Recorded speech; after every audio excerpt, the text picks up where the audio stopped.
Welcome back to the top six. A $3.5 billion, £2.7 billion bid has been made by the Saudi media group for Chelsea Football Club.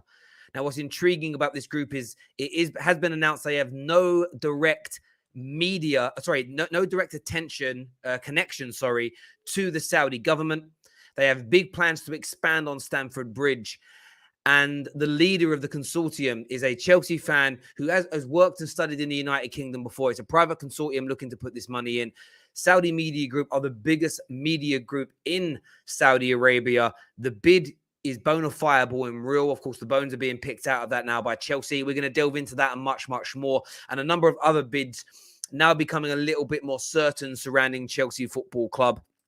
So it does appear the new owners are on their way. A lot of people saying, I love Saudi Arabia. You've got Saudi owners. There is a big difference. We just say this now. There's a big difference between a Saudi Arabian person owning Chelsea and a member of the royal family owning Chelsea. That is like, I'm English, but I ain't related to the Queen. Like there is a real difference. Let's put that. Not every Saudi is related to other Saudis. That's a very weird concept to have, just to put that out there to you. So yes, Chelsea's bid is in. We're going to delve into that in a lot more detail. There's lots going on around it though. Big claims from Matt Law that the Saudi-based consortium, it looks really difficult to get done. There's another big bid that has come in from an American billionaire, which seems to be the front runner. We're going to talk about that and the future of Chelsea on this show. Plus, we're going to go through the weekend's results. Ronaldo breaking the all-time goal-scoring record. No man, no woman, no child, nobody's ever scored more professional goals than Cristiano Ronaldo. So good this weekend. He made Tom Brady come out of retirement. And a moment's silence, please, for the poor sod who spent $500,000 buying Tom Brady's final NFL ball that he played with. That's hilarious. What a twonk. So we're talking about that. We're going to be looking ahead at some big games this week as well. Arsenal take on Liverpool. Who's coming out on top in that game? We're also going to be talking about the Champions League, Atleti versus Man United, Chelsea versus Lille as well. Everybody seems to have forgotten about that. But I am very proud. Obviously, I love the panel that are here. Cal's back, Dan's here, Jess killing it. KJ's here. Big week for KJ as well with his podcast, which we'll tell you more about later, maybe after it's been announced. Anyway, it's a big week for him. But I'm very happy that we were able to find Patrick. It was a very scary Sunday morning for me, and we had to put this announcement out. Patrick was missing. We didn't know where he was. We hadn't seen him after the humbling defeat that he suffered at the hands of Manchester United. But Patrick's back with us. Are you well, my friend? Oh, man. The thing is, Terry, when you put that out, people were generally DMing me like, are you all right? What's going on? Where you at? I was like, fucking hell, what's happened?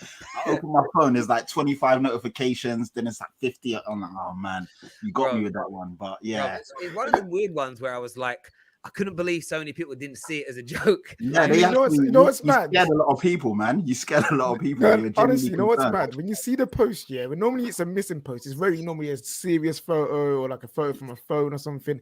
You're out there smiling and like, who sees that as oh crap, he's missing? You know what I mean? Oh man, but yeah, like the game, man. I mean, obviously, as you know, I was out here saying we're gonna win 3-1. I was so confident, and then. Yeah, I mean, we'll save it for the segment, but yeah, man, Ronaldo. Yeah. I'm glad you're back with us. I'm glad you're back here. I'm glad you're healthy. Glad you're safe after what Ronaldo did to you, bruv. Yeah, I never went missing, by the way, people. Just to put that out there before people actually believe Terry again. I'm here. I'm good. Where was he? On this. I sent you the link to call in via WhatsApp, and what I got as soon as I saw the two blue ticks, and then your profile picture went to like the grey thing, like you blocked it. changed up. I was done. I was like, man's blocked me. He's gone. Don't know what else he's doing. But look, I want to start with the Chelsea conversation because the official bid has gone in today from the Saudi media group. Dan, I want to come to you first on this, mate, because it's your club. And, this is a serious bid that Nazir Kinsella spent a lot of time over the weekend kind of detailing and breaking down. Very wealthy consortium. Big plans for Chelsea. Are you starting to feel more relaxed now as a Chelsea fan than maybe a few days ago? Now these bids are on their way. I think I was one of the few Chelsea fans that was always relaxed about the situation.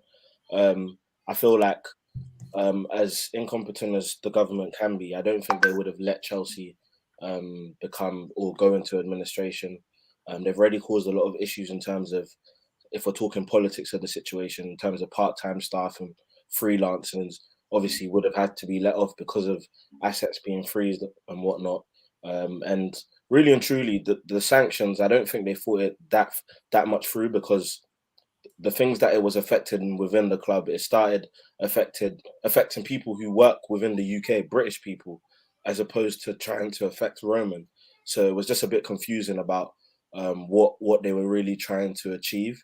And maybe it was a bit of scaremongering to show that, yeah, we're gonna go through with what we were doing, but it clearly shows a lack of planning with the amount of people that they didn't really think it through that it was going to affect. So yeah, I was kind of relaxed. Obviously, the bid's coming in, the deadline's Friday. We'll have someone in the next, what, it takes about 3 to 6 weeks to finalize like a takeover.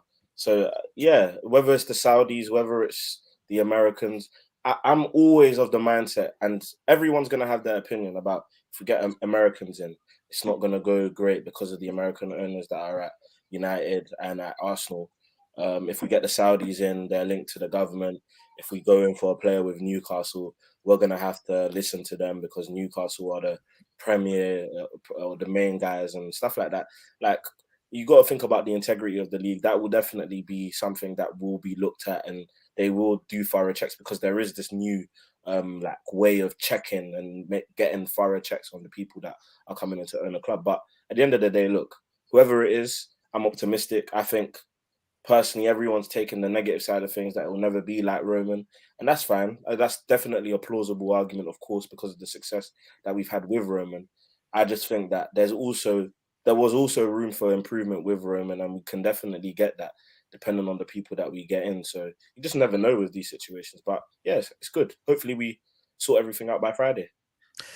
Yeah, and I've seen a few Newcastle fans actually like banter and be like, well, I don't know if, sometimes you don't know whether people are bantering or being serious. People can't take jokes on socials, and they're sort of like, your new owners of Chelsea are basically going to be in the pockets of our owners because we run the country. And I'm like, you do realize if your owners of your country try to stop Chelsea from threaten Chelsea's owners, like, don't you dare buy that player, as we'll put you in the gulag.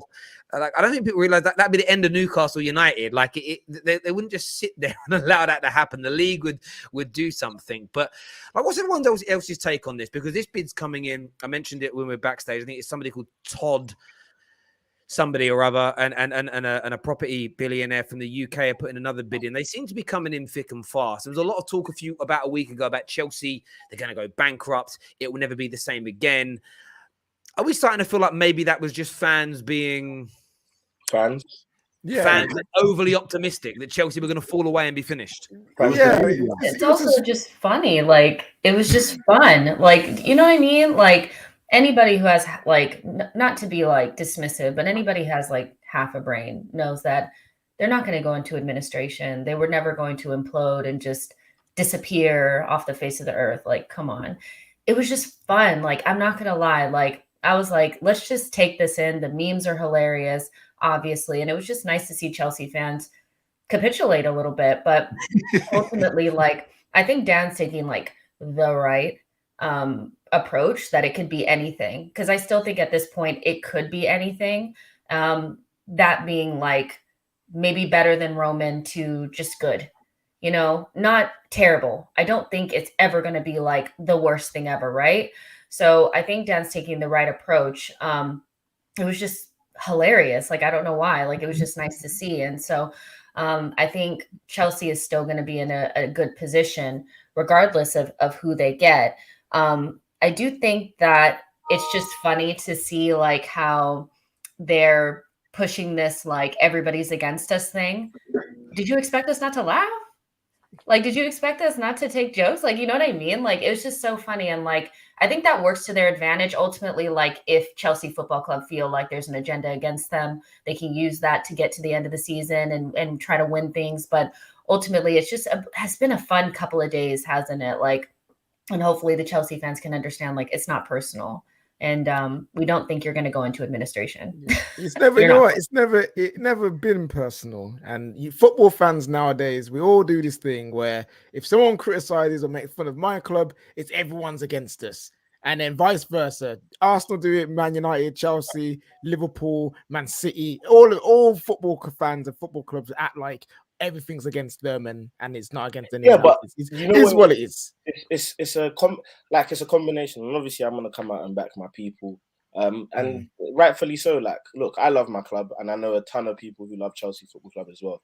Anyone who chats bad on your club, you're gonna come for them. The same way, let's use a perfect example. Jamie Carragher on Sky Sports, for some reason, thinks that it's perfect opportunity for Man United to target Tuchel, as if that even makes any remote sense whatsoever for a Liverpool fan to say that Man United should target the manager of a club that's doing better than the club. But anyway, regardless of that, the point is, I just personally believe that when you look at situations like this, of course fans are allowed to laugh.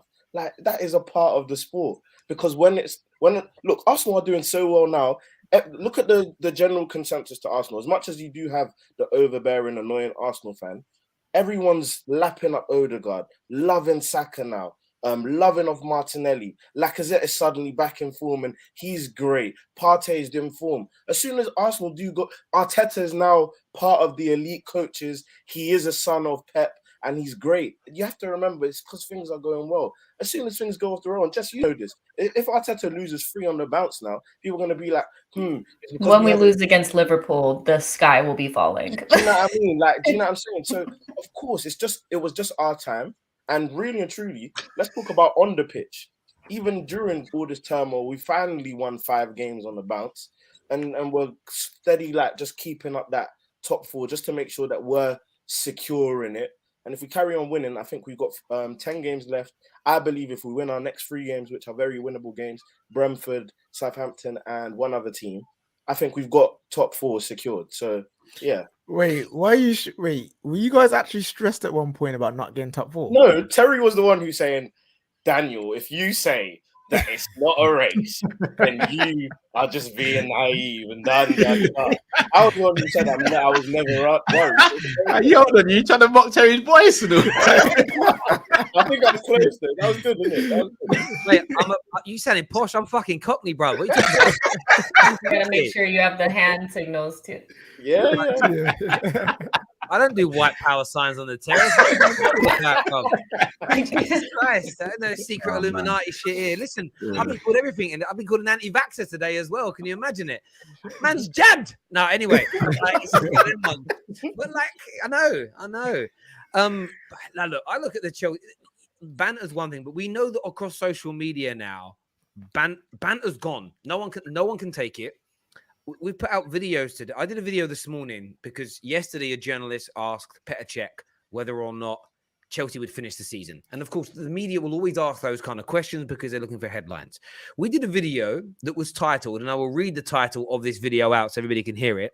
It's Petr Cech speaks on Chelsea not, in quotation marks, finishing the season and sanctions. So quite literally what he was talking about. The amount of comments, I can't believe you're spreading this fake news. There's no way we're not finishing the season. Listen to the content past the opening minute. What I've said, how I've defended Chelsea, and how, yes, there's some things that are funny to pull fun at, but it was always going to be high 90% chance, high 90s that Chelsea were going to be okay. Of course, the world will be different. You know, there's a lot of reports now that Saudi Media Group are leading the way. Some English-based journalists think it's more the American/British consortium that are going for it, and that will just be different sources. They've both got an opportunity to win this bid. Will it be different than under Roman, as Daniel said? Of course it will be. But that doesn't necessarily mean bad. This actually could, we can look back at this in 5 years' time and all be gutted that Roman was taken away because Chelsea are even better. And there is no. But the thing is, these guys now coming in.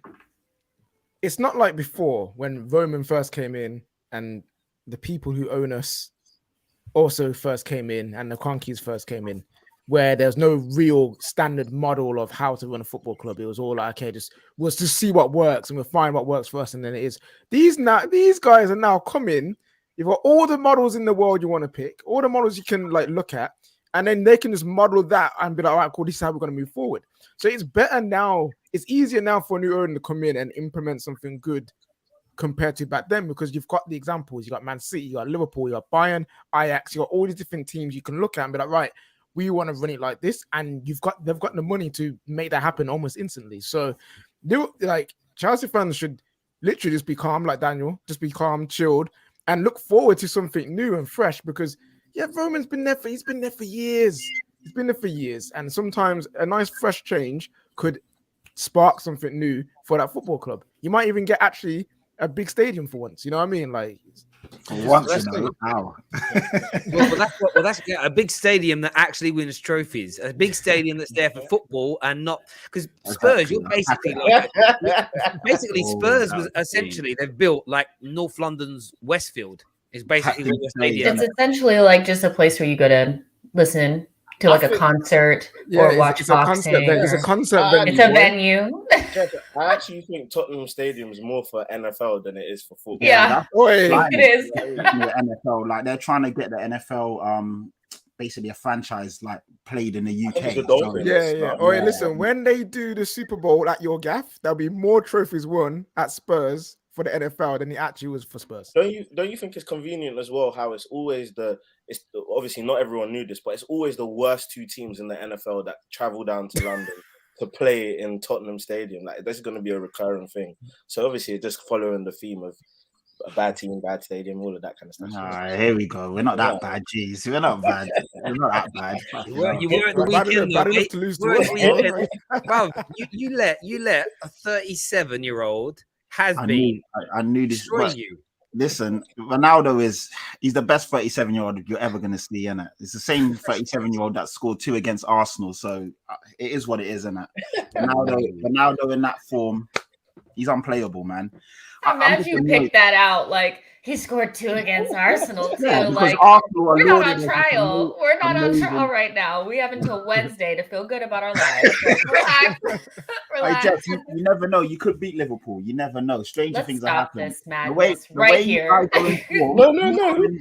They have our number. They have our number. We just can't cope. If there was ever a time for Arsenal to beat Liverpool, legit. Why is it? Wait, Terry, is this how the podcast is going? We're going to talk about Liverpool or Arsenal? We're going to say that. I feel like we've just spoken about like 3 subjects. No, we're in it. We're in it now. We're in it. Right. Why is it now? As much as Arsenal are doing phenomenally well, we're acting like Liverpool aren't also doing really good stuff. You know what I mean? So to say Arsenal, there's no better time than now. Like, no. Look at Callum is about to burst. He's.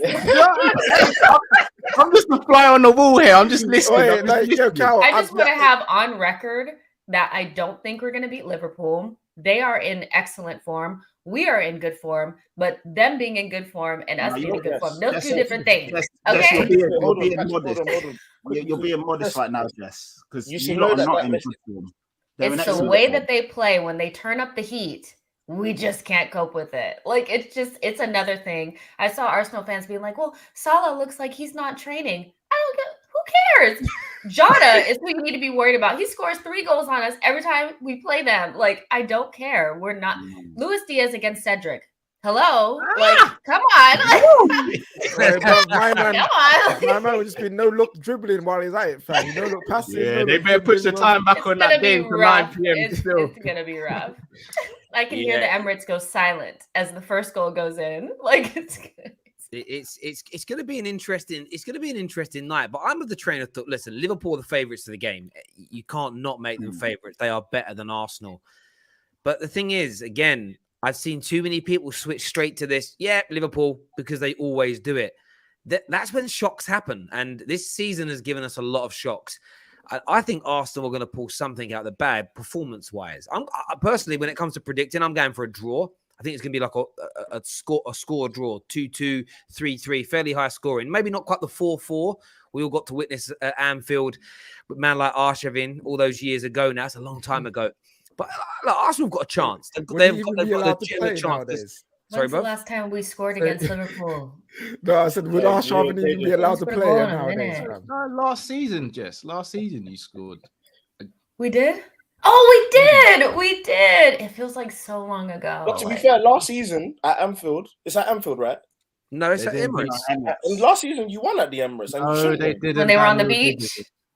Did they not? No, that was The one 19. before that, that's when we beat them Wait, when they were on the Callie's beach. got the Come on, receipts, guys, boy. don't do that. Don't do Okay, that. but okay. What I will say is that even though I don't think we'll win, I don't think it's going to be a A massacre. rout. Like I I don't agree. think it's going to be a massacre. But Yes. I I've got it do as a close game. think that it's. I mean, we're going to have all of our players like in good form, so that's going to help us out. But still, it just feels because the thing about Liverpool is the mentality aspect of things. They know that they're right behind Man City, so they need to beat us, and they like beating us. You could see the way that they turn up. They they just love it. So yeah, it's going to be a rough one, but I don't think it'll be a rout. I could see like 2-0, 2-1, something like that. No, I think Arsenal I'll score. say is- Arsenal definitely score. Yeah, and what I'll say as well in addition is that, look, as long as Arsenal don't strip in the first 20 minutes like they normally do to Liverpool, Liverpool always start on like some, like they literally, they could probably start their manual car in paid year 5. business. Like that's how bad Liverpool are against flipping Arsenal, innit? So as long as they don't literally let themselves get run over in the first 20 minutes, 25 minutes, they're in the game.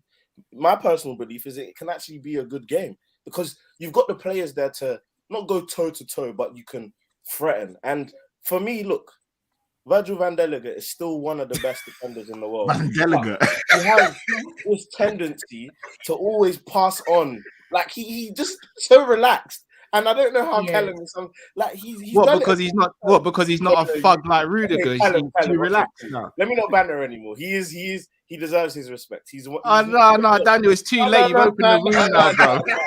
I'm sorry. Daniel, bro, you can't walk I'm down sorry, the road, slap wait. someone in the face and go, I swear it my bad, bro. No. It's because I want a serious conversation. In your opinion, don't you think that he's doing that a couple of times now and it's a bit annoying? Or it must be.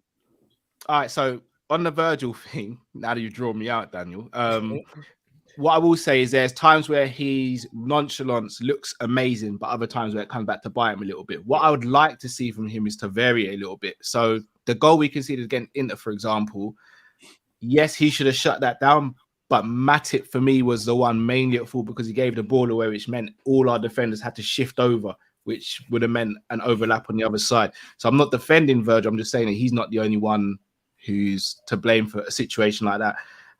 But yeah, he has moments of lapses and nonchalance, but yeah. To be fair, it's mad. He's kind of allowed to, isn't it? Like when you're that good. No, he's not allowed to. He's not allowed to. Nah, he is. No, he's not. Klopp tells him not to defend when he doesn't want to, innit? Like that's what Klopp tells him, innit? Because him and Trent are just allowed to do what they want, apparently. So. But isn't that a part of what makes him so good, right? It's like when you have somebody that's back there that's basically showing you that you ain't shit. Like I don't even need to sweat to beat you. I think that's a part of his. By the way, KG, I noted what you just said down to. I haven't forgotten that. Jess, you're right though. I think with Van Dijk, he had that like 12-month period where like no one dribbled past him and he didn't put a foot wrong. That was abnormal for any top-level defender. The greatest defenders in the world, the Maldinis ever. We're looking at Maldini. We're talking about Rio Ferdinand. Whoever you're looking at, the greatest of all time. Sol Campbell. They all get dribbled past. They all make mistakes. They all have moments every now and then where they come undone. No one's ever been perfect. We speak about attacking players like Messi and Ronaldo, the greatest two football players ever. They've both missed open goals. They've both missed sitters. They've both dropped stinkers. And I think sometimes I understand you banter when someone makes a mistake, but I just look at Van Dijk and I see him as being almost perfect in nearly every single game. And the reason that he stood off of Lautaro Martinez is because Martinez, for the majority of every time they went to go toe to toe for a ball, Martinez bottled it and just stopped running with, no, I'm not doing it. And this time he pulled off a shot that was exceptional. But if that shot was attempted 20 times, it might not go in. Van Dijk still did the right thing, and it just didn't work out this time. But of course, Alexis Sanchez went full Man United. Alexis Sanchez and ruined the whole game. 3 minutes later, he did. It was going to be a good game to that point. But I think on Arsenal, they've got a chance because I said yesterday on the match reaction show that Arsenal was showing a different level. The one thing I would say, Jess, that I disagree with you. I understand that no Arsenal fan really, unless your name's Igal, wants to come out and be like, we're going to do it, because people don't want to build themselves up for the clippage. They don't want to build themselves up, you said. So I get why you're playing it down. But I know what you're thinking in here and in here. What you're thinking is, but we're not the same Arsenal. And you're laughing because it's bang on. Because I know you sat there looking. I'm hoping, but you've been looking in the mirror with your Arsenal shirt on, going, "We're not the same Arsenal." Not with my Arsenal. Our manager is now linked to the PSG job. We are a different animal now, and because you don't want to say it out loud, but you are, and you're speaking facts. Liverpool are the favourites on paper. People put them as the winners. It will be if it's narrow though, it can go either way. When it's narrow, it means it can. We saw a narrow game at the weekend between two teams not as good as Arsenal and Liverpool, and it could have gone either way. It's just who is the most clinical is going to come out on top. And if Liverpool have a clinical day, which in the last few games they haven't been overly clinical, it's 1 or 2 goals. They don't have and they're up against a much better defensive team. If Arsenal are not at their clinical best, there's a definite chance for Arsenal to cause what many are looking at as an upset right now. And I mean, if you guys do lose narrowly, you can celebrate that like you won the league again, like Man City. Like how exactly, how KJ, we're great on the can same that be? page here. Like, Exactly. No, We're on the same page here. No, but I do think like if we have to play like we played against Man City without being stupid. I mean, that's essentially what it is. And so I think we can do something. Like, I'm not saying like it's impossible. I don't want to get my hopes up. I'm not out here. There's a lot of Arsenal fans out there that are not only acting like we've got top 4 in the bag, but that we're somehow going to run roughshod on Liverpool. Calm down, like just relax. We need to play really, really, really, really good, like as good as we've ever played before. So we'll see what happens. Hope it's close, because if it is close, at least we don't go into the Aston Villa game like super, super nervous, because that game's going to be hard too. Yeah, Igal is the main culprit. Like needs to say it. He's the driver there, the passenger. Yeah, but it's true. Igal is just this. Igal says that's why when Igal says things in Anita time, looking for everything for the ops, isn't it? wow. Anita, like I learned something new about Anita all the time. She told us the reason she was saying it in the group chat last week. You can't have that going on for more than a week. That's 2 weeks. She got it bad. She got it bad over there. But yeah, like Igal just says what other Arsenal fans are thinking. It's why lots of Arsenal fans don't cook him. They don't go, stop saying it. It's like, no, bro, I love you saying it, but you say it, so it ain't me. Yeah. Have you seen that meme on Twitter where it's like, I didn't say it. I kind of agree, but I didn't say it. Yeah, that's what that is. That's what they're doing. Exactly. Bro. They just, I mean, we get accused of setting Igal up. It's the Arsenal fans in the group chats that go, go on, Igal, go on, Igal, go on, Igal. And then Igal says it. If it goes wrong, they go, oh, you were so stupid for saying that, Igal. But deep down, I've seen Jess's face when he's bigged up. You've seen before. She's like that. Oh, I love it. Keep going, Igal. And I can say it wasn't me. I didn't say. Well, I did come on here and distance myself from Igal. You know what I mean? I'm only playing, but it is how it is. It is how it is. But no, listen. If you guys beat Liverpool, honestly, you know what? Socials will break. Socials will break. I can see them beating them, you know. It's just, it would just be my luck. We're in the mud right now. Obviously, we just lost to you. I can genuinely see Arsenal pulling it off. Callum, I don't know how they're going to do it, but I can see them doing it. I don't either. It would just be one of those moments. And yeah, it's just, misery loves company, man. I can see them beating. Well, maybe if Mane gets a red card in the first couple minutes for elbowing somebody in the face, maybe that'll go. You wash some of this salt down with some. We have some super chats here. The first one says Liverpool can't score against 10 men. Arsenal 4 early red cards for an early red card. Oh, if we get a red card, like Xhaka, yes. Xhaka. Liverpool book an appointment at Arsenal's learning centre. Right Coppish 2-1 Arsenal is what he's saying there. Ooh, 2-1 Arsenal. Very confident. I'll clear this up. Basically, what I did, so when we last beat Arsenal, because we have a lot of Arsenal fans in our stream that always like to try and give it to us. So we say, well, I came up with it basically saying that Arsenal don't lose, they win or they learn. So Emirates has now been rebranded the Emirates Learning Centre as well. So Arsenal, when something bad happens to Arsenal, they don't lose. Nothing bad happens. They learn from the situation. So Bro, that's where that comes from. fans, honestly, I say half these fans are just hoping that when Arsenal need a new head of PR, they get the job. It's like, how can I'm going to share it on my social? It's like Igal as the head of PR for Arsenal. My word. It's spectacle ready. Like I already see it. Like we're pretty much guaranteed top 4. We're the favourites. We're going to get it done. If it doesn't happen, it won't be. I'm so annoyed. It will be but we've, as you say, we've learned and we've developed and the experiences. I just know what's coming. True. I actually think it'll be a tough game for Liverpool. If I think we'll win, but I think it'll be tough. I don't think we'll roll over Arsenal. As much as we have got good depth up top, if we lose Salah, it's still a big loss because he brings a lot of balance that side as well. And he always seems to play well against Tierney. So it'd be interesting to see who plays over that side if he can't make the game. Diaz versus Cedric. Again, we all act like Cedric can't pull off a blinding game or just be super aggressive, or Arsenal could double up on Diaz on that side. So again, it's a lot of if buts. I'm confident going into the game, but not thinking we're going to smash Arsenal. I just think we'll edge out a win.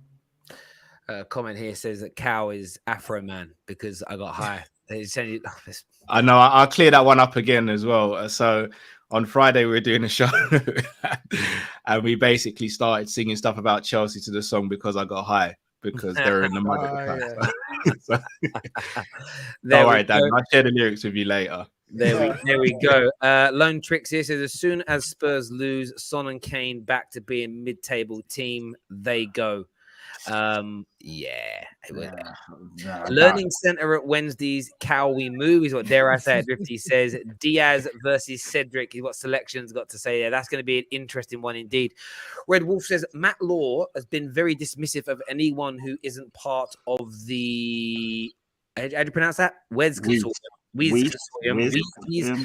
consortium there. Would be great if his reporting was from a different view instead of one. I find interesting about Matt Law.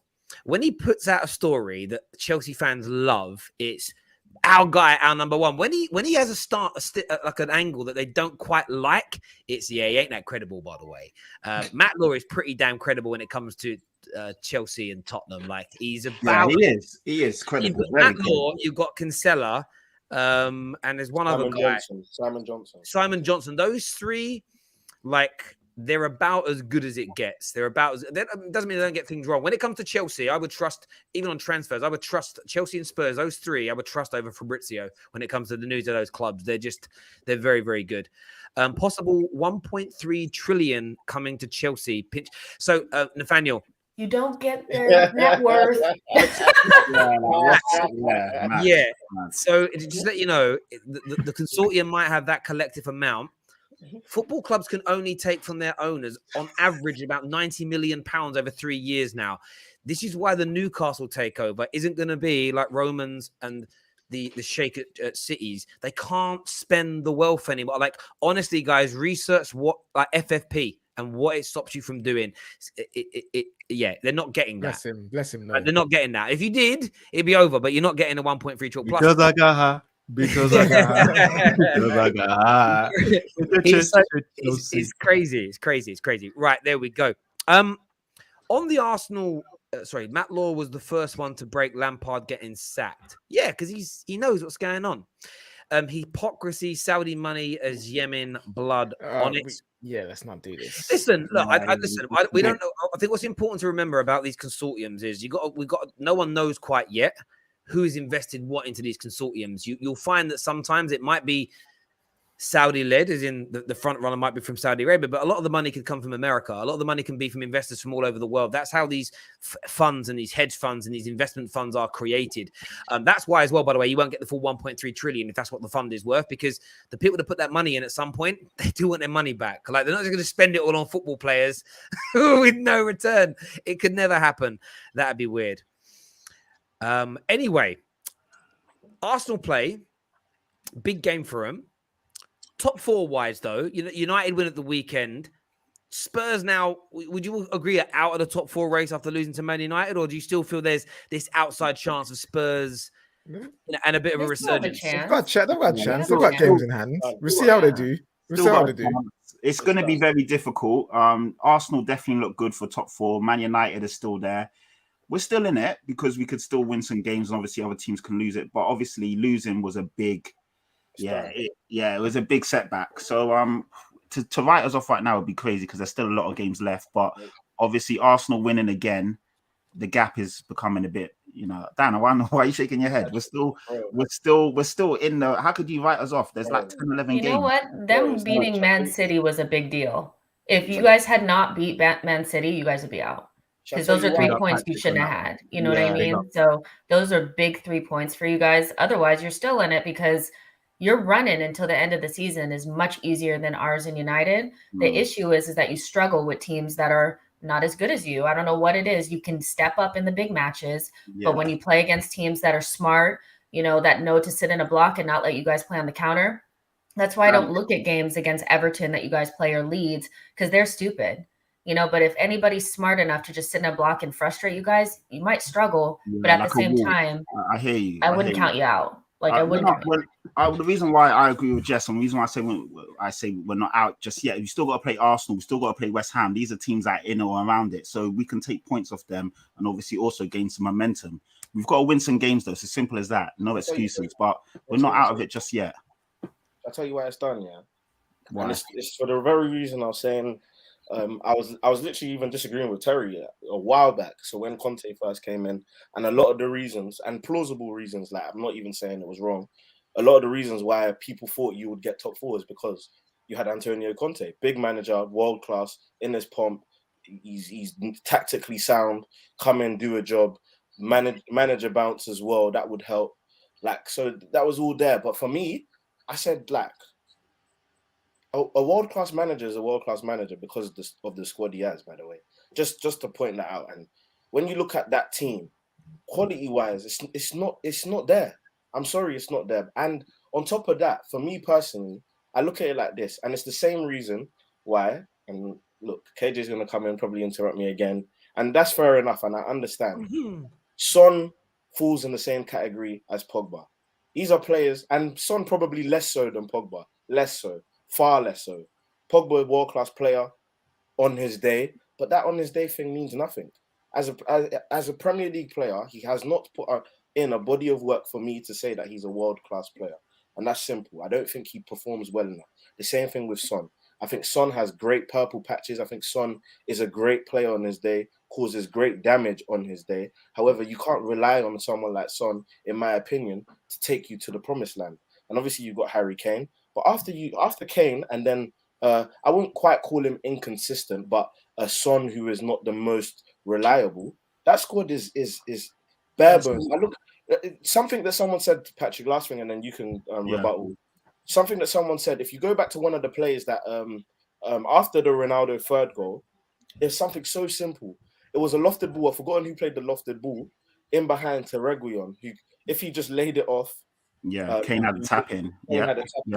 Reguilon went into with that his wrong foot. I know. Terrible criminal. It's awful. That's lack of quality. That's what I'm talking about. When the going gets tough, can you rely on certain squad players to rise up to the occasion? Matt Doherty. I mean, that I don't even want to speak on him because he was even annoying me. I don't even know how sometimes fans of other clubs watch certain players and just look at them and think, what is going on? Yeah, exactly. What is going on? And Dan, it was so frustrating because Doherty had two or three good games, but on Saturday he was awful. The way he just kept giving the ball away, Ben Davies as well. I'm just like, why are you giving the ball away under no pressure? It makes it worse when we were just giving you the flanks. We just love to give the flanks away, and we just gave it to you, and he still wasn't. That's what annoyed me about Saturday, because I actually think, even though both teams weren't good, I actually think we were the better team, but we just didn't execute. There was nothing there. I disagree there. Do you know what I say about the game? Right? I've watched it back, and both teams frustrated me, right? Because I couldn't work out who the best team was. And I'll tell you as to why. When we were leading, we scored, and then you guys were in the ascendancy. You were looking good. As soon as you got your penalty, we became the better team until we scored again. And then it was you equalized, and then we became the better team and won the game. I looked at it almost like I didn't really understand the approach. When either of us attacked, we pinned the other team back. As soon as we scored, we became negative. And honestly, I was watching it. If I was a neutral, I would have enjoyed the game. It was like a basketball match at times. But from a Man United standpoint, whenever we attacked you, we looked like we were pinning you back. As soon as we scored, we stopped fucking attacking. Yeah, And it was Annoying. It's so annoying. shows why neither team has the quality, whether you can argue individually or as a collective, to get top four. yeah. It just I think shows. that's And the point, KJ. That's what I Like just it said. just there was like a lack of quality in that match. I felt like Yeah. from a coaching standpoint, from a tactical standpoint, when you watch Liverpool versus Chelsea, that game, that was a quality game. Both times they played against each other. This was a lack of quality. literally, it's bad. And unfortunately, Man United this season have been doing that nearly for most of their wins. You look at the win, you're like, it was pretty dire and pretty ugly the way that we did it. We scored the 4s and the 5s against certain teams like Leeds, but it's not hard to do that. But like most games that we've won this season, you look at it, it's like it's not clean. It's difficult. There's just this weird kind of weight on the players. Everyone looks like they're treading like water, carrying like a caravan while they run. Like right now for United, it's just not clicking, and I think that's going to be the detrimental part for us for the last end of the season. You're right, and it's already done. Top four's finished. Arsenal have got it, and not based on maths. Mathematically, it isn't over. And sometimes people like. It's a bit like Pochettino, again, being called out today. He's not been sacked, Terry. And he has. He's been told they're letting him go at the end of the year. You're sacked, bruv. The fact that he's still there now is because there's no one else. Just stay there, bruv. Win the league because it's easy. That shows how much they think of their league over there, by the way. They know they're going to win it with such ease. They're happy to keep a manager they think's not good enough in for the rest of the damn season to win it. Piss poor league. Like, it's not an achievement. But for a great to be considered a great manager or a great player, in my opinion, fifth best, they say. Championship's better. Championship's a harder league to win, not quality, but harder league to win than PSG winning that damn thing. But when it comes to the math side of things, it's irrelevant. Man United have not won more than 3 games on the bounce all season. We've done it once. I'm not too sure about Tottenham's. But Arsenal have won 4 on the bounce twice and have now moved that into 5 on the bounce. We can't win. It doesn't matter if Arsenal lose against Liverpool, lose against Villa, lose against Chelsea, as an example. We can't win enough games on a road to capitalise anyway. And that's a fact. We can't do it. We haven't been able to do it the whole season. We're not, even when we did win 3 league games on the bounce, right back when we drew games in cup competitions, like in and amongst it. We are so poor from a mentality standpoint. We don't have it. And that's why I think the 2 teams were going end to end, because both Spurs and Man United lack the mentality to get the job done. As soon as they score a goal, right now, we better sit back and try and absorb for a minute. There isn't the impetus to go, right, let's get another goal and let's just take this away. You know, if we'd have started that second half properly, got the 3rd goal, taken it away from Tottenham, and then you can kind of sit back and counter. It's just awful. And yeah, Arsenal have got it. If Arsenal don't get it from now, I know Gooners will never admit this publicly, but if Arsenal don't end up now in the top 4, from this point they find themselves in, it's honestly Spurs, Man United, or West Ham, whoever gets it, is absolutely fluked it. Because we definitely at this point, if we don't get it, I made a huge mistake. We would have fallen apart. Terry, I've been sitting there waiting for time. You know, I've been seeing him this. I want to ask Patrick a question, but like, I was just going to quickly say, Terry, everything you said is spot on, but I do think now, business end of the season, if Arsenal lose 1 or 2 games and everyone, the chasing pack, win their games, it becomes a totally different story. All the stuff before about winning 4 or 5 is totally out the window now, especially with Arsenal have to play West Ham, they have to play United, they have to play Tottenham. It changes the story completely. If Arsenal bottle this and throw it away and lose 2 or 3 games and then don't get any consistency back, then there is a chance. I just don't think Arsenal are going to do that, or at the very least, their lack of consistency won't be as bad as ours. If that makes sense. I want to just put a disclaimer out, because I'm not trying to say that Arsenal should do it right now. Arsenal are, for me, in my opinion, the 4th best team in the league. I just have to be honest. When you watch them, they're stringing results back to back to back. They look consistent. They look fluid. They look like they have a game plan. They know what they're doing. So they should get it. If they don't, then 100% they bottled it. But we all know football is crazy and it goes in momentums and spurts. And all it takes is 1 or 2 losses and other teams breathing down your neck, and anything can happen. So we've got to see, but they should do it. If they don't do it now, then for me it is a failure. For the position they're in, with the games in hand on the teams below them, they should bag fourth. Can I ask Patrick a question? Yeah, go ahead.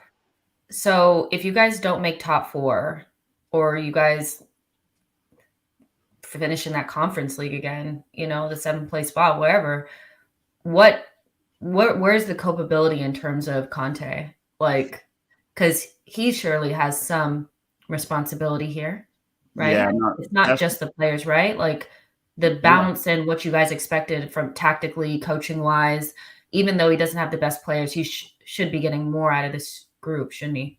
Yeah, he should. And it's always difficult. First season as well. You've got to put things into context. It's like when Klopp first came to Liverpool. They were up and down. They were winning one, losing one, winning one, losing one. And then in the summer, then we're not the same. We're not the same. We're not the same.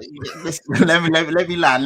Right. Let me land. The same when Arteta first went to Arsenal. Like sometimes it takes a manager or what. I can see with Conte, there is a system. We can see what he's doing. Personally, I do think we are better. But just like Terry alluded to it, the players in the system, Doherty, Reguilon, there's too many players that just aren't good enough. Dyer at centre-back, they're just not good enough to really take you to that next level. So we need to trust in Conte. If we need to finish in the top 6. Finishing outside the top 6 would be criminal. And then obviously you go again in the summer, you back him properly, and we judge him next year. We see where we go this year in terms of where we finish, but he needs time, just like anyone. That's if he wants time, boy. Because my man could easily just be like, "Yo, I'm done now." Yeah, he could. PSG are gonna have a manager spot open. Yeah, he's come out and said as long as he's come out and said he could stay for the long haul if he sees that the club are moving in the right direction and backing him. So he has quelled those. Levy. They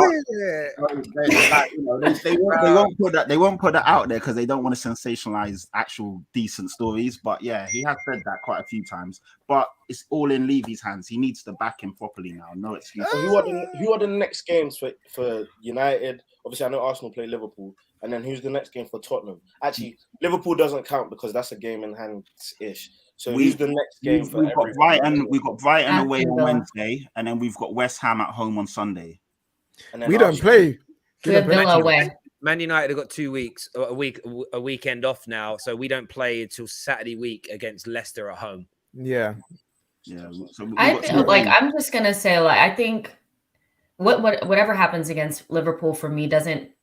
As long as it's not embarrassing, it doesn't change anything. Yeah. God forbid I say it's a free hit.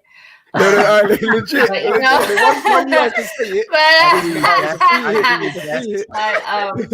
think if we beat Villa, we should make the top 4. Yeah. I think losing to Liverpool isn't the end of the world as long as you beat Villa.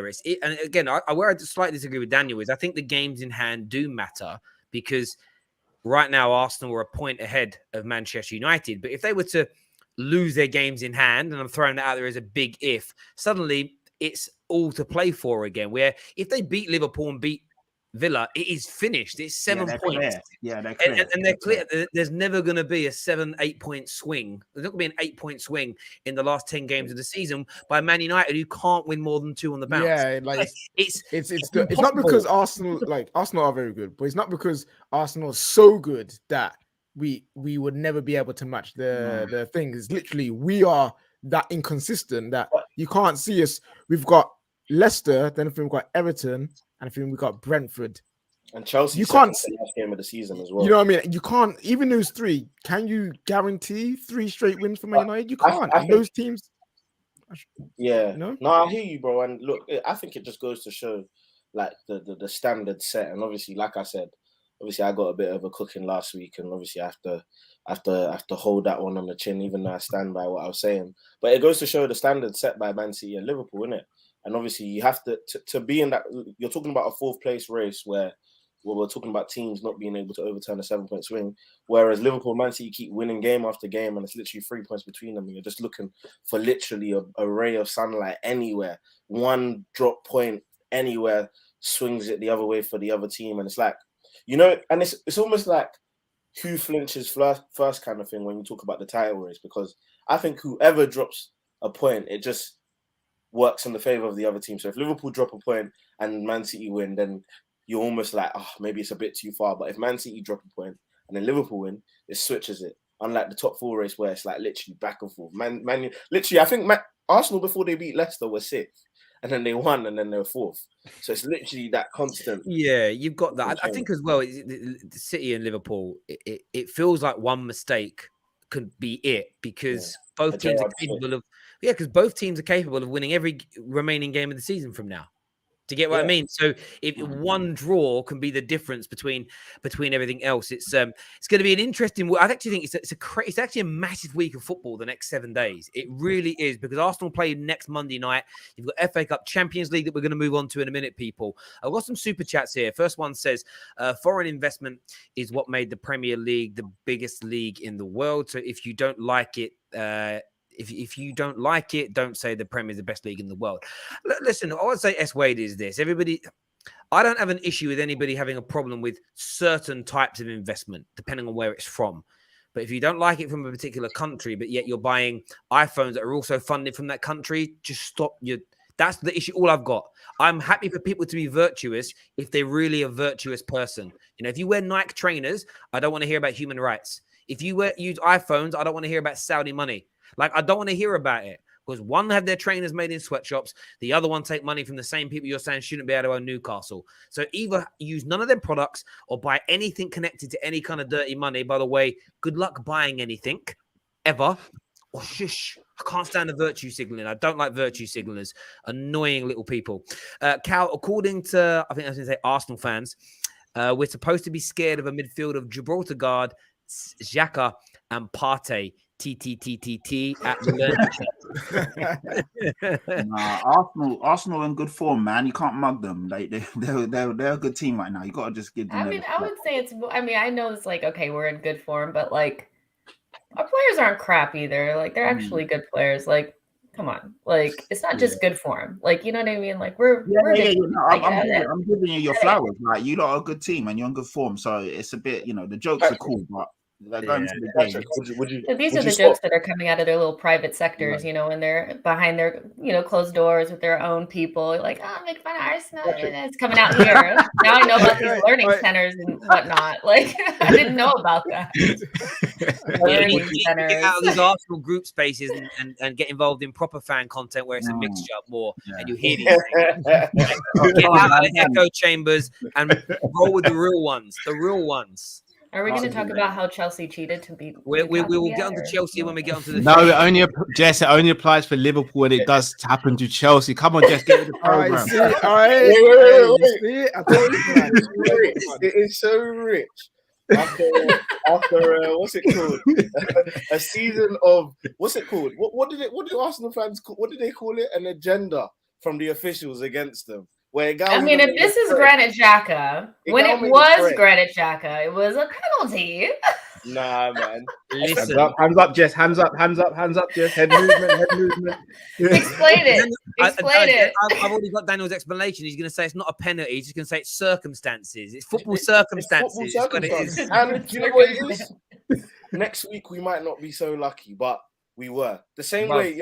Imagine Soyuncu didn't get given a penalty. The Arsenal fans would have ran on Twitter. We were already winning the game. So. Interesting. Listen, that's not. Newcastle didn't suffer a football circumstance. They got a football circumcision, bruv. They got absolutely done with that penalty, bruv. That got cut off with no anesthetic as a grown man. He won the ball. Wait. In what world, Daniel? In what world? Tell me which world. Have a look at the tape. Yeah, there was also the elbow as well. This is a straight Terry red. Came on the back to the elbow. You had to. No, that's not a red. It's not a red. There's no way I'm letting you. That's a red card all day long. Not a red. Alan doesn't think so because Mane does it on a daily basis. This is what I love about it, though, right? So it's like I remember when Mane gave a goal, Edison, like 27 stitches in his face with a high boot, and I remember no intent. 4 stitches, Terry. 4 stitches, Terry. You've got 27, bro. You'd have to hit him with a machete, bro. Them sharp. But my view is always this. What I love about football fans is we'll cry about a decision that goes against us, right? And then when it works the other way, what we don't do is what we preach and go, do you know what? we didn't get a pen for that because it isn't a pen. So I'm happy my team didn't get a pen for that. We just want all those bad decisions that we call bad to then come back in our own favor.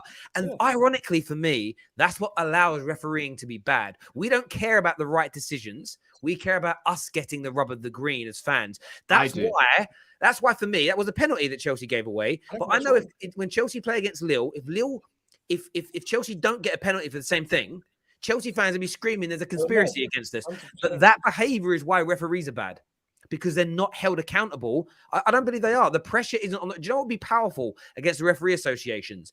If Chelsea fans came out alongside Newcastle fans and condemned the decision. And you laugh because it isn't going to happen. Exactly. But it lets them off. What's the chat on socials? Chelsea cheated. Yeah, we don't care. What about us? The conversation isn't about the refs. It gets mentioned as a side dish, but it's a fan war. And I laugh at it because I know it's never going to change as well, which is why I don't lose too much energy. I ask the questions, but like, it is what it is. Do you know what I mean? It is what it is. No, but just imagine now if, for example, Liverpool lost to Brighton and Sanchez didn't get sent off for that fly kick on Diaz. Do you know what I mean? There would have been how can he not get sent off? Because in my first time it's happened this season, that's a red card. That was a red card as well. Like, that was so reckless. But at the same time, it's like it's now a non-factor because they didn't lose. Do you know what I mean? So that is also another reason why refereeing won't be bad, because teams aren't going to complain about decisions that they didn't get if they win convincingly as well. Do you know what I mean? So it works both ways in terms of whether you win, whether you lose, whether it works in your favor, whether it doesn't work in your favor. I personally think, look, we've just got to accept it, because I'm never going to cry for Arsenal. I'm objective and we'll say whether it's not a penalty, whether it is a penalty. Obviously, I was joking. Of course, Trevor Chalobah was committed. That was, of course, a penalty, 1,000%. However, I'm not going to cry after the game. After I've tweeted Newcastle deserved the pen, I'm not going to go on a whole week tirade and be like, yeah, Newcastle, they should have got a threads pen. And threads. Yeah. No, I agree. Like I said it before, look, fans always moan about their own, but I think when an Arsenal fan or the United fan base who are Chelsea create threads and pressure from their own standpoint, it's very easy to brush off as, are you just bitter because you lost? And I honestly think that's why the authorities do not take it too seriously. What would be, and this is never going to happen, but it's the only way, in my opinion, to solve the problem of bad refereeing, is for the Chelsea bench to see that and go and give away a penalty because they deserve one. Now, they're never going to do it, but it's the only way to actually make people take note that these decisions are bad. But we would prefer our team to win than the decisions to be right in games. There's that, and also right or wrong, like that for me is why that's why, as much as the referees are bad, it's a bit like in boxing. If you leave a fight to the referee's decision, it's never a guarantee. No matter how well you fought your fight, you have to knock a man out to win. In football, you just have to win the game and put everything else aside. That's your job.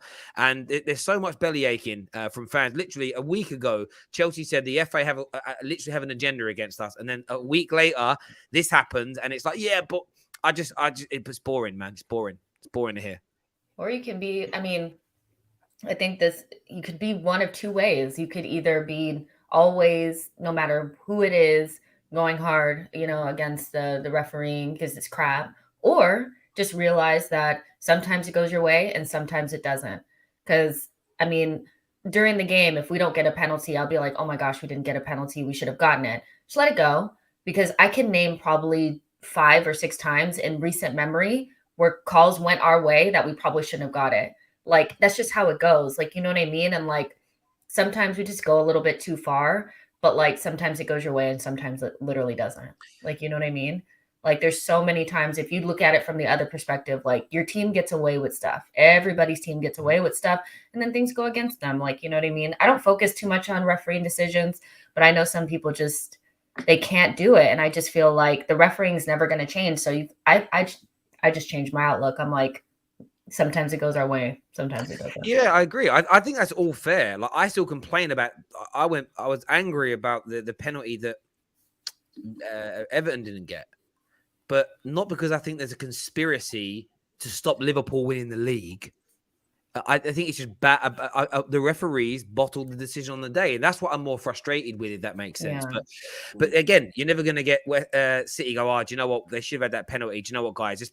Let's just give one away. Someone just pick it up in the box, give away a penalty, and make it fair.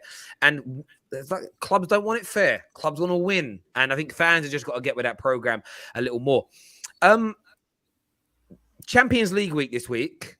Man United versus Ati. What are you saying, KJ? I don't know what to say. I do not know what to say. I don't know what United is going to turn up. I can see this going to pens. 1-1 draw. Atleti they're not gonna have the entire squad. There's a lot of people missing, so that can work in our advantage. But then again, we've seen teams with a lot of issues and a lot of injury issues come up to our gaff and play like they've never played before in their lives. So this might galvanize Atleti as well. So we're just gonna hope that Man United turn it on, because like we saw in the weekend, when you got players like Ronaldo, like Jadon Sancho, when Fred is in his best position, when De Gea is on form, when Varane is playing, like when everything is going right, we can do something. Go on, Michael. You got blocked because you're a silly man. I'll leave that there. Oh. Go run your mouth and act like an idiot. You won't get blocked. Simple. Big up Michael Ramsey, man. OG, bro, OG. But yeah, like I think we'll draw, and I think we'll take it to pens. And United on pens are never good, so I don't know how that's gonna do well. But yeah, we're gonna definitely have to improve on the Spurs win if we're definitely gonna get like 100% through to next round. It's gonna be close. Who do you think's gonna drop out of the team? Like, obviously, there's a winning team. Do you think you start the exact same team? Bruno's back. Does he come back into the team? Like, what do you think is the right thing to do? People 100%. Think he played better without Bruno. No. Listen, this whole we play better without Bruno, and we still stink. You know what I mean? So it's got to the point where it's like it's not about who is or isn't there. It's just about, okay, what can we do to make sure we're cohesive? And we shouldn't be here fighting about, oh, Pogba played better here, Bruno played better there. No, we need to be like, okay, as a squad, what are the solutions? You know what I mean? Because it's more than just one player playing in one position. It's all over the pitch. We've got issues. You know what I mean? We've got things that's not clicking. So I don't really care who starts, as long as we've got a cohesive unit that everyone's working hard, which I admit the team were working a lot harder than they had previously been against Spurs. I want to see that again. And then we can start worrying. Once we get the basics down, retaining the ball, creating chances, then we can start worrying about which favorite player can go here, which favorite player can go there. Because right now, it don't matter. With Bruno, without Bruno, with Pogba, without Pogba, we've had a poor season. So it doesn't really matter. The Pogba thing was funny because I like Rance. He's a good guy. I saw a snip clip that someone put out on Twitter where he was talking about how we were better in this game because Pogba had 100% pass completion. He didn't. He had like 75%, 78%. He gave the ball. Funny, he averages losing the ball in a game, Pogba, about 7 to 8 times. This game, it was 17 times he lost the ball. Why? Because he was further forward and he was trying to create. Like, this is what happens. Our ball retention wasn't better. When we were leading, we were just as poor. I didn't think we looked any better or worse with or without Bruno Fernandes in the team. And, you know, the same can be said when Pogba's in and out of the team. Like, yes, Pogba has better moments of individual brilliance because he is a very, very good footballer. But the team just doesn't have a system that overly works for anybody. So I don't really think that's the important bit. If we work hard and remain disciplined, we have a chance in this game. The worst bit about it for me is... Sorry, Terry. I disagree slightly with that statement. Okay. Come on, again, from watching on the outside in, you obviously know your team way better than I do. I actually thought the reason why it worked well in large portions against Tottenham is because you had someone in and around Ronaldo, and you clearly had a game plan where it wasn't just get the ball to Ronaldo and hope he does something magic. It was, if the ball is far away from the goal and you give it to Ronaldo, Ronaldo gives it to Pogba, and then Pogba distributes to either Sancho or whoever else is in a good position to receive it.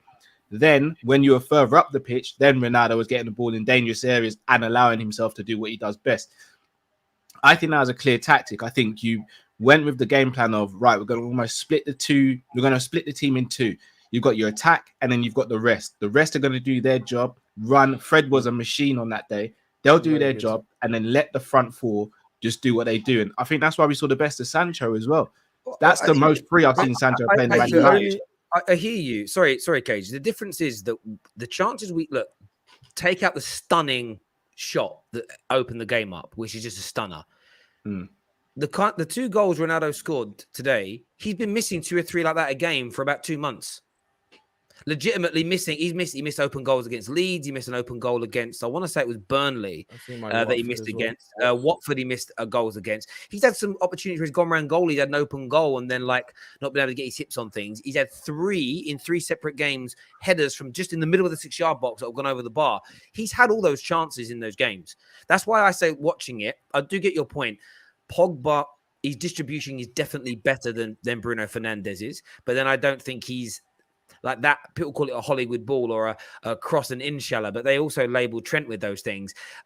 Bruno tries more to open things up, and I think you need a combination of the 2. What I still worry about, irrespective of either of those guys being in the team, it's our ability to stay resolute when we're defending. That was our biggest weak point. I mean, the amount of times Mr. Pink Boots himself, Maguire, was being pulled out of his position when Harry Kane was dropping deep. It's like, why are you following him like a moth to the light, you idiot? Like, let Harry Kane drop deep and a midfielder pick him up. You stay resolute and stop the runners coming in. And that's my biggest concern. Like, we focus a lot on Bruno and Pogba, both playing, one playing. I'm not so worried about. It's who's sitting in front of the defense and what mistakes Maguire and whichever other defender is going to make a mistake on the night's going to make. That's going to be the difference. But I think for me, the reason I'm kind of looking forward to the game and I want to win and I'll always celebrate. My worry is though, we can definitely beat Atletico. They're not that great this year. We can beat them.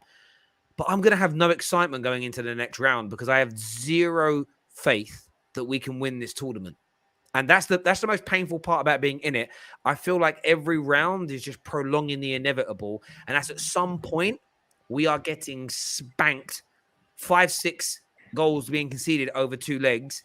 And we're just going to be embarrassed. And I don't want to go out because I don't want to lose. But at the same time, if we get a City or a Liverpool or team of that level, Bayern Munich in the quarterfinals, you're going to absolutely rip us limb from limb. It's going to be very mad. Lewandowski versus Maguire. There's a small part of me that would prefer tomorrow night to play well and go out narrowly than actually win, get Bayern Munich, and then get thumped 6-7, 8-0. No, but Terry, it'll be fine. You know why? It'll be fine because we'll just be learning. You know what I mean? We can open up a learning center at Old Trafford. I'll tell you why you would be learning, because we got absolutely smacked by youngsters to Bayern Munich, literally under Lampard, and then what happened the year after? Come on. There is that as well. You got a new manager. To be fair, we're going to get one too, hopefully. If Lampard has stayed, you win that Champions League. What if Lampard had that year? I mean, it never hopefully you never know. Jurgen Klopp is not responsible for anything at Liverpool. If Brendan Rodgers would have stayed, same things would have happened. And just learn. Hopefully we get the new manager we want. Obviously, repping the new Boss's colours for now. You know what I'm saying? Hold tight to her again. All I really want is for my next podcast guest to start and bag a goal, which will be Anthony Elanga on the Ballers and God podcast. That is what I'm hoping for. I beg you, please. I beg you, bags one, because we're recording the podcast around the time after, like a couple of hours, maybe a day after the Champions League game. So I don't want him on there upset. You know what I'm saying? So I beg you. If he has a stinker and you don't call him out, I'm going to challenge your credibility as a journalist. I'm joking. Well done on that, mate. That's some good stuff. Well, just a very quick word. The Premier League is obviously blessed to have the highest goal-scoring football player of all time now in our league, Ronaldo, 807. You can all roll your eyes. I don't know why you roll your eyes, though. Like, no, I'm thinking my head. I rolled my eyes. I did. Why would you roll your eyes? We are blessed. This is the greatest goal scorer ever. Facts. Like, amazing achievement, right, Jess? I don't. Okay, I'm just going to say this now, and I'll get cooked and clipped. I don't care. I just am not that obsessed with Messi and Ronaldo. I don't care about their little battle. I just... It's not their battle. It's not their battle. They're battle. amazing I'm players. I stopping just you. never. It's not their battle. Are you not impressed that someone's just got no? I'm no impressed, more goals but than I'm them? not. Impressive. I'm not like. Oh my gosh, Ronnie! Like, If Saka was in the debate, I'm about to say, if this was yeah. Henry, switch to Henry. He's got the Let's most switch it goals to Henry. in What? history. Yes, Cristiano Ronaldo is now undoubtedly the Premier League's GOAT. Hold on. All right. Can I am ask I you a question supposed on to that? feel a certain type of way? Look how uncomfortable everyone is. No, I'm not even going to come for you. I just want to challenge. The statement. Me? No, what Daniel said. Oh. I don't believe it, by the way. I'm just saying it for justice sake. Oh, okay, cool. I won't challenge it then. Wait, I've told you guys before, like, my thing is, of course, like Ronaldo, like, he has the numbers. He's the best. It's cool. Like, I'm really just, it's just not, I don't want to say I don't care. Yes. Do you know why it's going to not piss Terry off? Obviously, you're not pissed off, but like why it's annoying is because I think, not that you're annoyed again, but it's annoying for you that for a lot of people, there's actually nothing he can do to be above Henry. Do you know what I mean? Like, in a lot of people's minds, it's done. Case closed. I feel like, but it's not even about Thierry Henry. Like, it's literally not about anything other than the fact that, like, Ronaldo is what he is, but I'm not a fangirl of him or Messi. And this whole thing has just kind of been like, you know what it is? Jess started only watching like 2 years ago when they both on a decline. So like she has no real that's when connection. I started watching. Yeah. She has no real connection. Yeah, I've been accused of that, you know. I just started watching Arsenal or supporting Arsenal to get popularity. I do get your point, but I think for me, putting all rivalries aside, when it comes to, if you're football fans and you know everyone on this panel claims to be a football fan, we've just seen someone score the most amount of goals ever by a footballer ever. Like, to not even be like, I think we're spoiled with Ronaldo and Messi. I don't think we are actually appreciative of what we are actually witnessing right now. It's people just say he's just a goal scorer. It's like, okay, maybe he just is, but no one has ever scored more goals. And some of the people that are like, he's just overtaken, they were doing it. I have no idea. I checked that Josip where he played. I've got no idea of the standard in that nation. Like, all these goals are in the Czech Republic. I don't know how good or bad that league was at that time as an example. But this one thing Ronaldo has done, which is phenomenal. He has gone from Portugal to England, England to Spain, Spain to Italy, and back to England. And he's had a poor year by his standards this year, but he still has 18 goals. No footballer of his age has ever scored this many goals in a season in one of the top leagues ever. It's an absolute phenomenal thing. But I do think, as I said already, I think we're spoiled by both him and Messi. Their achievements now almost go over a head. Man's got 59. Terry, there's breaking news. It's breaking news. Pele has now just added 57 goals from his time in the favelas to overtake Ronaldo as the highest goal scorer of all time. Yeah, it's phenomenal what he did. And as you said, I think Ronaldo is one of those players. We almost need him to retire, maybe, for people to. I remember these conversations when Fergie was breaking records and he asked people about it. I don't care, and whatever else. But yeah, I didn't really realize that record was on the agenda to be beat this weekend, and the fact that he did it with a hat trick in an important game was great. But I do get the saltiness. And sorry, mate, go on, Pat. Yeah, I was going to say it's amazing. I only shook my head because I was like, it had to be against us, innit? I was dissing Ronaldo, saying that he was finished. He's not been good this season, as you know, on the 12th Man show with Neeks. And then he just turns up and 37 years old, 42, however old, like, he's incredible. And you really need to appreciate him because it might be the last year. Might have one more year after this. But, you know, watching that game, and like you said, Terry, the stakes were high. We both needed to win it. Yeah, it was a game of poor quality, but the guy came through. Like, you got to appreciate that. How can you not? I read a stat, and this isn't a dig at Henry. I'm using Henry as it was on the statistic, but I'm using Henry because we know how great he was. Since turning 30, Ronaldo scored more goals from 30 to 37 than Henry did in his whole career. That's what I mean by how phenomenal he is. And yeah, it's crazy. It's one of those things where I feel like it's one of those things, a bit like I said yesterday to rival fans of Arsenal. Let it go. Arsenal have improved. Let it go and just not enjoy it because you're a rival, but just let it go and admit it. It'll make you feel better. I think there's a part of some football fans that just need to admit that Cristiano Ronaldo is pretty damn good. And no matter how much I want to say, he can't do this like this player, it's always he can't dribble like Messi though, or he hasn't got the vision of a Zidane. It's like, but he doesn't need that. Like I he almost is, feel he is. like this is kind of like you expect Arsenal fans to throw away their goat. Like I feel like some people, it's just Thierry Henry will always be your favorite. And like, I feel like some people want you to say, Ronaldo's better. Fair. No. Thierry Henry's still my goat. Sorry, Daniel. Fair. Where did I mention goats? Or like I feel like, but that's basically you're saying Arsenal fans just need to let go, right? Just let go and just admit it. No, that was for everyone, just to be honest. No, it wasn't. Again, it wasn't at Arsenal per se. It's interesting because I said the other day that, and I'm saying this, Ronaldo is the greatest ever player to play in the Premier League. But I also said in the same sentence, doesn't mean he has to be the Premier League's GOAT because, again, everyone on this panel is going to have a different view on what world class is and what a GOAT should be. Some will talk about, the legacy thing, you've got to throw out the window when it comes to Ronaldo because 400 million followers. Like legacy is there, like popularity is there, but no one's asking you to change who your GOAT is. But if I was if you ask who was the better overall football player in your opinion, Jess, Henry or Ronaldo? Not who you think the GOAT is, but who's no, just overall footballer in everything. Ronaldo. So when I say that he's the greatest footballer to ever play in the Premier League, that's all I've said. Yeah, and that's fine. I don't know, like, what are we arguing about? Well, you said you said I'm trying to make you change your mind on the GOAT. I don't know. I heard just admit it and you'll feel better. And I thought that was definitely. It wasn't at you. It was just in general. Okay. You started this, bro. Relative though. Relative. Let's address the elephant in the room. Relative to their time spent in the Premier League. Who's the greatest player in the Premier League or to ever play in the Premier League, Henry or Ronaldo? Again, relative to the time that they played, to all things being one question I asked.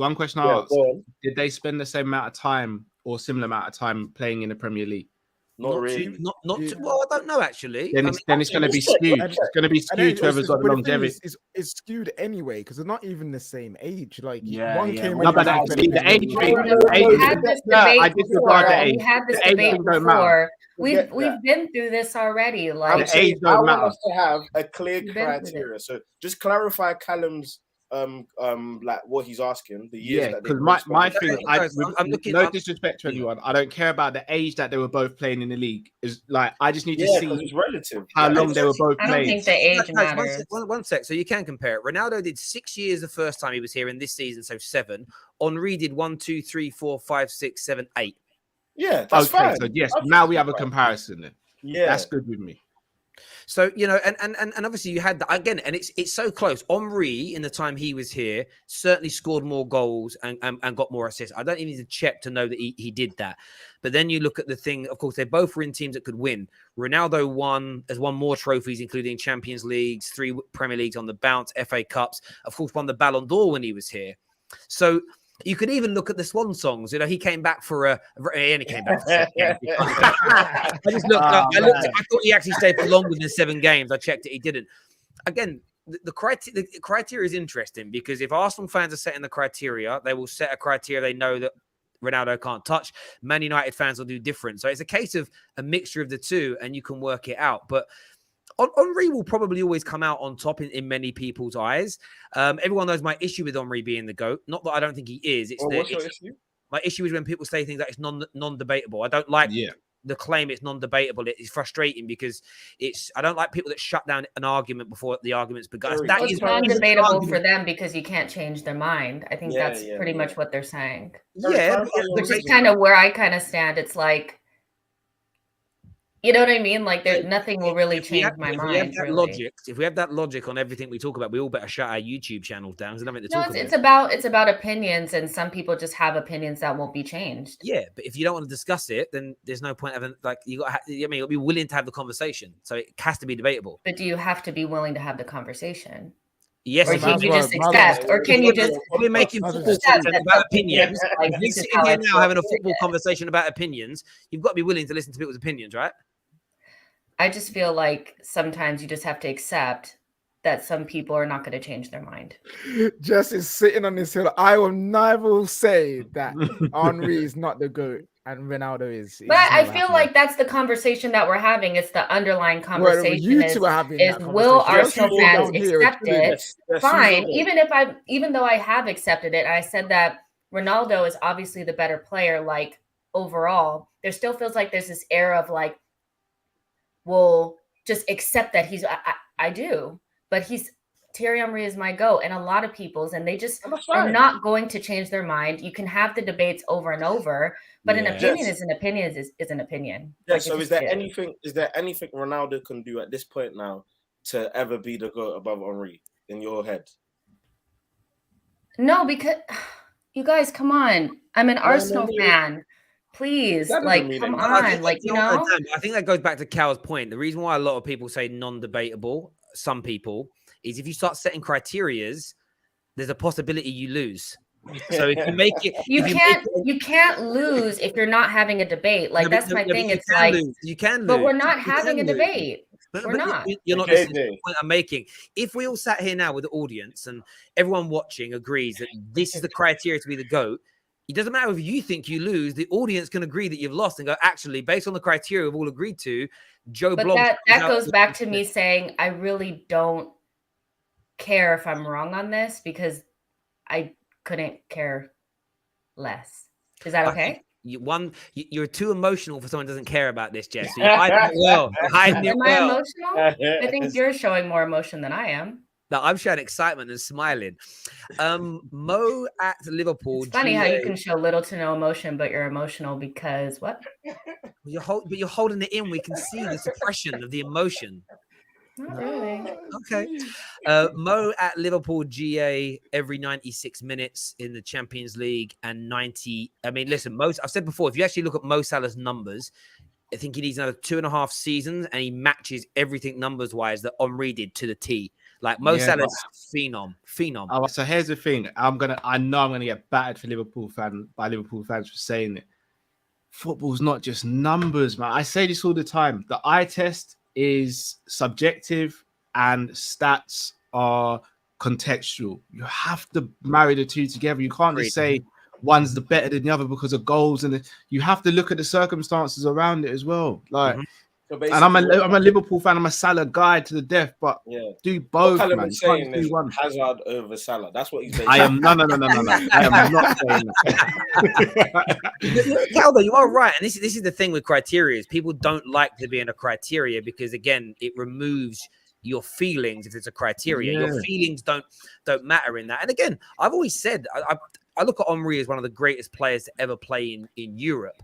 And I think that if you're talking Premier League specifically, I've got no issues with the general consensus being Ronaldo. I will lose zero sleep because to Jesse's point, who I think who's my GOAT doesn't have to be the same. Where it matters for me though is where like there's official votings and the league were giving out the award for the official GOAT. Well, I want there to be a criteria, not just 4 panelists and well based on how I feel. I think there has to be an element of criteria to it when it becomes an official thing. But listen, when it comes to Ronaldo, in fairness, I wasn't even. You guys have got the agenda. I never mentioned. I did mention GOAT. I didn't mention Premier League GOAT. Like he's the greatest goal scorer of all time, and I think he's done a tremendous job in doing that. And it's crazy to think at 37 he's still scoring at this rate. I just wish that he'd scored some more goals in the last couple of months because that's still more important to me where we are this season. But some super chats here. Best player in La Liga history is Messi. Best player in the Premier League history is Henry. Best player in Serie A history is Maradona. I love that, Nima. That's great. But the one guy that's conquered all of them is Ronaldo.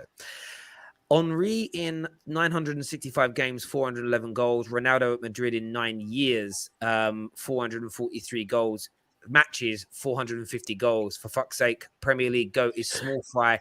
Do your over again as an overall one, there is no doubt, and I don't even think that the hardened Arsenal fan would debate that. You know what it is? I feel like it's a bit of also again with Ronaldo, a lot of recency bias in terms of because we see old man Ronaldo now, like that's all you think he's ever been. But if you really remember the madness he was doing at Madrid and that period for Man United where he was doing the foolishness, doing 40 league goals in the season and that, you will give the man his praise because he's not doing the whole blistering sprints, the long range free kicks, and because he's not doing that all anymore. Because when someone says like, again, I respect rants, but him saying he can't dribble now. But back a day, when he Yeah. was 27, you know what I mean? He was dribbling past man like for like no one's business. So I think Reece Barnes again, like once he retires, I feel like we like Terry, like you mentioned, once he retires, we'll be able to sit down and be like, what a career my man had. Because he's playing at the age of 37. Everyone's still acting like this has been the Ronaldo ever since he started. Like, no, man, he's just old. I also think that to Dan's point earlier, I said at the start of the season, it wasn't just about scoring goals in the Prem, which he's done. Well, he's second highest goal scorer in the league now, which is mad, considering he's had such a bad year. But for me, if he'd have come in and helped inspire United to win a league title or a Champions League, I then do think the GOAT conversation may change, because I'm not going to yield on my personal criteria, which is I agree with Cal, the eye test is important. The goals and the assists and whatnot are important, but winning trophies is part of it as well. Like, I think, you're not winning them trophies. You're not lifting up that silverware, especially if you're in a team that's good enough to, then there's a different conversation to be had. If refs get the acts together, Liverpool and City will not win anything. Oh, come on, Eric. Come on, Eric. Come on, Eric. Come on, my man. You don't believe that. Not a chance will the Saudi media group be allowed to take Chelsea, the Premier League stop Murdoch with Man United. They won't allow the media. So again, I need to be very clear here. I've done a bit of research into Saudi media. They invest in media companies. They don't run them. So like, they're not the media. They invest in media companies. Did that make more sense, peeps? Like, they're like silent investors in a lot of things. That's basically, they just have got a lot of money, and that's all we need to worry about. Yeah. I don't think they're actually going to come in and be like, that it's not like Sky TV buying a. I think maybe I'm wrong. It's basically what I've read. I might have read it wrong, but there we go. You could be absolutely right. We will see. Very quickly tonight, Cal, City, they're dropping points. I've gone for a draw. Ooh, could it be? Is it what is it you guys call Selhurst Park? Is it what is it, the famous night? It's like we don't call it anything, Terry. What was it called? The night where they threw it away. It's called Cristanbul. There you are. Have a little laugh. Ha ha. Yeah, Liverpool. Could it be Man City's Cristanbul night? Could it happen again tonight? What's everyone saying? I thought he was going to call it Power League, fam, because that's what they are, isn't it? KG, that's close to home still. Yeah. Nah, what you call it? I think Man City. See, actually, Crystal Palace is their bogey team. Them man love losing. It's their bogey team at the Etihad. It's their bogey game at the Etihad, not Selhurst Park. It's not. Not Selhurst Park. Nah, but I've still got a draw. What when you say draw, score draw? Yeah, score draw. Okay, interesting. Nah, Man City win then. If that's the case, Man City win. The only thing that worries me is that Pep's putting a little call to Patrick and say, "Yeah, Patrick, you need to do me a favor, Patrick." More than you could believe. They are paying. Patrick would help him at all. He needs to talk to Arteta about that. By far, you have to get the points, Patrick. They are by far. Nah, but to be fair, Patrick Vieira owes Man City his flipping managerial career. So I can see the Man City group calling me like, Patrick, listen, don't do this today. Don't do it. You need to lose. You can lose 2-0, but otherwise, I think we have to take you away from Crystal Palace, because all our recommendations have been getting you everywhere. You know what I'm saying? Nepotism. Yeah, it's going to be an interesting one. I've got some more super chats that came through that weren't starred. I didn't see them. This one says it doesn't matter who the GOAT. Please, can we just admit how average Harry Kane is in comparison to Henry, Benzema, Ronaldo, and Lewandowski? Not average. Silly comment. Harry Kane is not an average player, but you're comparing him to sit at the table with these guys, in your opinion. Yeah, I think he sits at the table with Benzema and Lewandowski. Yeah, the kids' table, bruv, where they're serving. No, guys, don't do this. Harry Kane's ability is insane. Like, you lot, like, yes, but when we talk about the table and goal scoring ability is, but when Terry just saying that you need to have the trophies and that. In a team that's capable. He wasn't a team that was capable that bottled the Champions League. So what are we talking about? The Champions League lost to Liverpool in the final. Yes, come on. Wait, listen, Like, Patrick, anyway. what is, No, what is Kane drinking at this table? Because he's No, drinking you air. 'cause he ain't got no can't cups, do bro. this. Harry There's no Kane is an cups elite for him to Just footballer. drink out. joking. Just Up there. joking. Of I course, I know he's you in are, Jess. I know you are. Man like Zaza is kick this off. You Like, cool Zaza, Yeah, we need doing to the have a business proper, again, brother. we need to have a Doing the proper business, conversation Zaza. about this. We need to have a proper Do debate. you know what I about was Yes, saying about Zaza. is this? On ability, he's there. Again, overall legacy in the game, he doesn't. Not only does he not sit on their dining table, he's not allowed in the restaurant. Yeah, That's but it's not. It's different variables, isn't it? It's different variables. What do you mean? It's just like It's circumstances. just Variables that Ronaldo, to the Bale. circumstances now. I got to shoot. I got to shoot. See that drift. See Okay. that drift. Yeah, Look, yeah. Harry Bless you, Kane. brothers. Harry Bless you, Kane has Jess. got to get away from Tottenham to prove it. And the reason I say that is one thing missing from him is those clutch performances, those cup winning performances, those match winning performances in the most pivotal moments. And I think that's a very underrated element of football play. You're right there, Jess. You bored?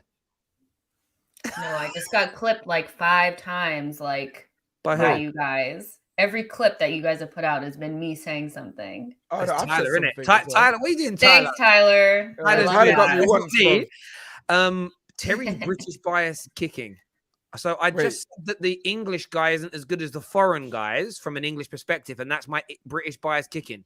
That's weird, bro. Do you know what? Sometimes I don't understand what viewers hear. They're not. He didn't take in what you said because you actually didn't. The Yeah, that's opposite to mad. what he said Yeah, there. exactly. I don't think he actually deeped what you said. Crazy. But yeah, Harry Kane's got to win Patrick, some man. trophies. How much Zaza, though? Zidane still can dribble. What are you saying? But he couldn't dribble, Zaza. He can't dribble past the Premier League team now. He wouldn't be able to. You know what I mean? They put out a futsal clip and they're quoting that like that's right now, and it's obviously in a league game. So yeah, I think that's where the whole thing come about Zidane dribbling. Yeah, but It's he's not playing like- against people his own, like older men again, isn't it? Exactly, that's what I'm saying. Wait, You is it like the can't- Masters League thing? All yeah, right, you listen. can't use I that as a saw reference, man. Bayern Munich and Man United play a testimonial, bro. And saw Gary Neville sprinting, fam. It's not difficult. Bruv, David Beckham, They're David- old, bro. Did you David see when Beckham they was did balling out. the triple anniversary game and David Yeah. Beckham played, and there were Man United fans going, he could get a game for us. I'm like, yeah, against old men, he looks really good. Put him up against, honestly, if you took Beckham's quality at what's he got to be nearly 50 now, got to be getting towards 50, late 40s, early 50s, something like that, right? If you put him up against League One players now, fit, he wouldn't be able to cope. The fitness and speed is so important. Henry only has 5 truly elite seasons and is not a one single player overall better ever. Ronaldo, Messi, Pele, Maradona, those 4 have billions of votes. Oh yeah, look, I don't think any Arsenal fan would ever debate that Henry is on the same planet as those 4 individuals. That's I don't why think. the caveat is always Premier League. That's always attached. Yeah. to Ronaldo is all stats with his stiff step overs without scoring. He's horrible to watch. Henry is poetry in motion like Zidane. No, let's stop lying. Yeah, Let's that's stop about now. lying. Let's Let's talk stop about lying. now. Yeah, Ronaldo, yeah. Ronaldo at Madrid was beautiful to watch. Let's stop Forget lying Ronaldo now. at Madrid, bro. Ronaldo at United. The most iconic clip till date is Yeah, still the step dancing. overs. Was it Drew or Hoyt in the corner? Yeah, and then he had to take him out in the corner. Yeah, right? It might have been Gallas, actually. It might have been Was it Gallas. Gallas? Yeah, I think it was Gallas. He was just doing all of that and then boom, past I him. don't remember. This is the crazy thing about it, right? Is again, Henry's amazing, but Henry at 37 was retired, or he might have just been finishing in the MLS, scoring 10 goals That's his country. for the New York. Exactly. It's like that's one of my big takes as well. Like Ronaldo now, that's the one thing about him going on this long that's crazy. I remember Peter Shilton when he made it. I actually was at Peter Shilton's 1000th league appearance because he was playing for Leyton Orient, and we went to the game because our school got free tickets. And I remember this like older guy in the crowd because he wasn't very good then as a keeper. He let a few goals in, and it's like, oh, they were moaning about him. And man was in his 40s. I remember my dad saying to him, like, saying, "You were never that good." It's like, no, he really was. You're judging him now at like 44, making his 1000th league appearance, and you take it. Sometimes it's almost like, do you know what? Eric Cantona was smart. Eric Cantona retired when he was at his best. So all you remember about Cantona was how good he was. You don't remember the 3, 4, 5 years when he got older and was struggling and couldn't quite do it anymore. Yeah, you just remember those peak years. Like look at Eden Hazard. If Eden Hazard had these last 2 or 3 years in the Prem playing like this, it would go like that's all you'd remember. And by the way, Ronaldo's still scoring and delivering in a lot of games, but there we go. That's funny. Thank you, Let him be Zaza, old, man. brightening Let that him be up for us, old. mate. Everyone who's tuned in, a massive thank you to each and every single one of you. We are live after Palace versus My gran can dribble better than United's defense. Dribble, Okay. probably. That's a weird comment. Probably. In fairness, in my nan's last few months, she did a lot of dribbling. Bless her. Jeez, wow. Enough dribbling, Wow. bro. Wiping that chin 5 times an hour, bro. Come on, Nan, sort yourself out. Listen, it's my Nan, I can say it. You know what I mean? That's what I like about it. Dig it your own. You know what I mean?